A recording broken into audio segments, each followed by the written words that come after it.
క్రితం అకాల వర్షాలకు ఏదైతే పంట నష్టం జరిగిందో అది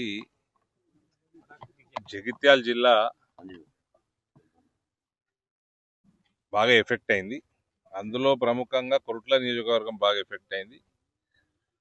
మాకు మా మండల ప్రెసిడెంట్ ఫోన్ చేసి చెప్పంగానే మొన్న వర్షం ఆగగానే ఫోన్ చేసి చెప్పిండు. తర్వాత కలెక్టరేట్ వాళ్ళందరితో మాట్లాడటం, వాళ్ళు చెప్పిన దాని ప్రకారం ప్రిలిమినరీ డ్యామేజెస్ అరౌండ్ 11,500-12,000 acres.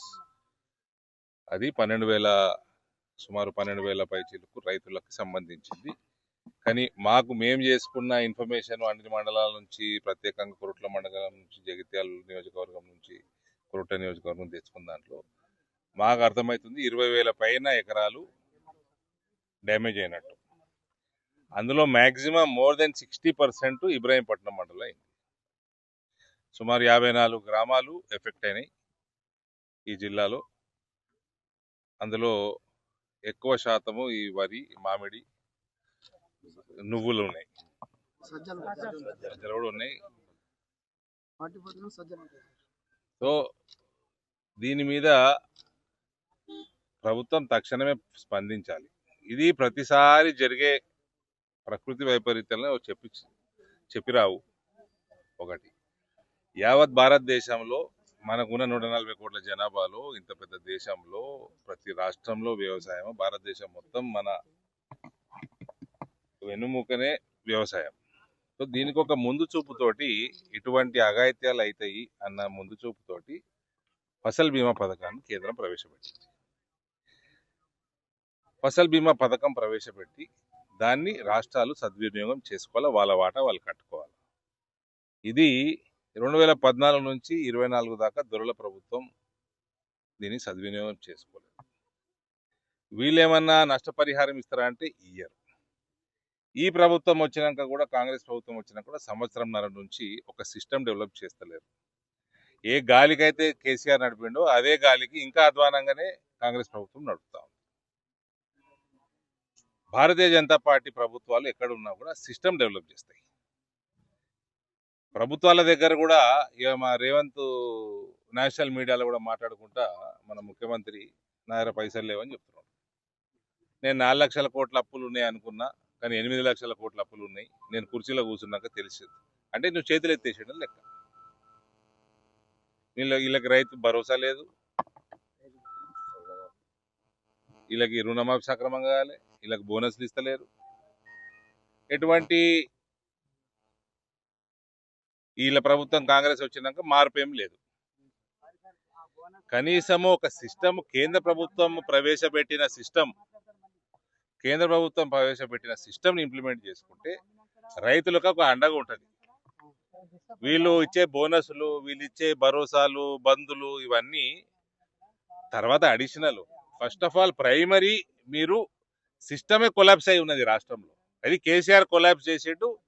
దాంట్లోంచి కాంగ్రెస్ ప్రభుత్వం బయటకు తీసుకొచ్చే ప్రయత్నము చేస్తలేదు, వాళ్ళకు ఉద్దేశము లేదు, వాళ్ళకి ఏమైనా అవగాహన కూడా లేదు.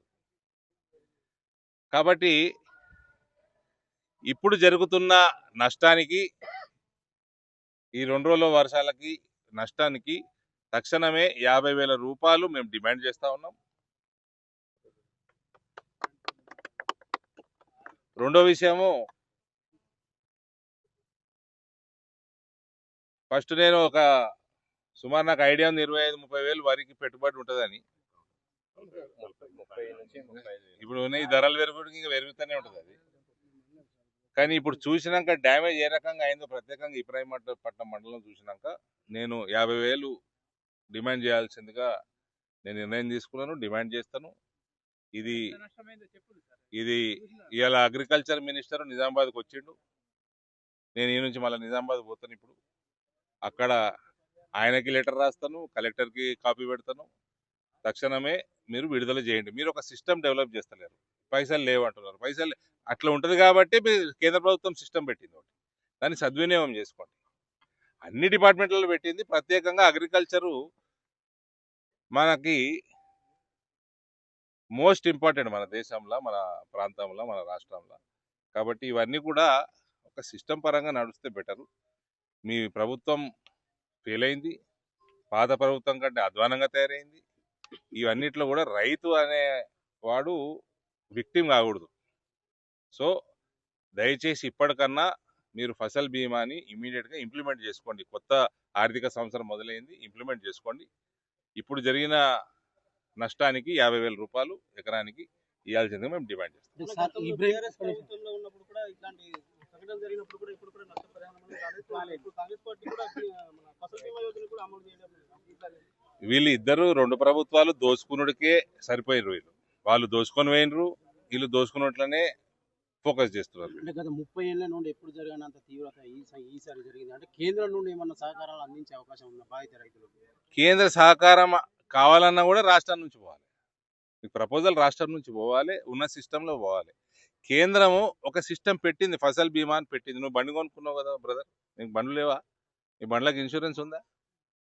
రైతుకు కూడా ఇన్సూరెన్స్ పథకం తీసుకొచ్చి పెట్టింది, తక్కువ ధరకు పెట్టింది. సద్వినియోగం చేసుకోరా, సద్వినియోగం చేసుకోరా. అవగాహన కల్పించాలా రైతులకు?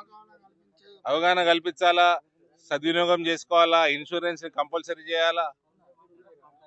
రైతులు చాలా మంది చదువుకున్న వాళ్ళు ఉంటారు, చదువుకోని వాళ్ళు ఉంటారు. వాళ్ళందరూ కూడా దీన్ని ఇంప్లిమెంట్ చేసే విధి విధానాలు, దానికి ఒక రూపకల్పన చేసి ఇంప్లిమెంట్ చేసే పద్ధతి ఉండాలి. ఇవన్నిటి మీద ఫోకస్ లేదండి. అంటే unfortunately whether it is KTR or this young CM Revanth, వీళ్ళకి పొద్దున లేస్తే పైసలు ఎడికెళ్ళి జనరేట్ చేయాలా, ఏ భూములు అమ్ముకోవాలా, అది ఎక్కడ వాడాలా.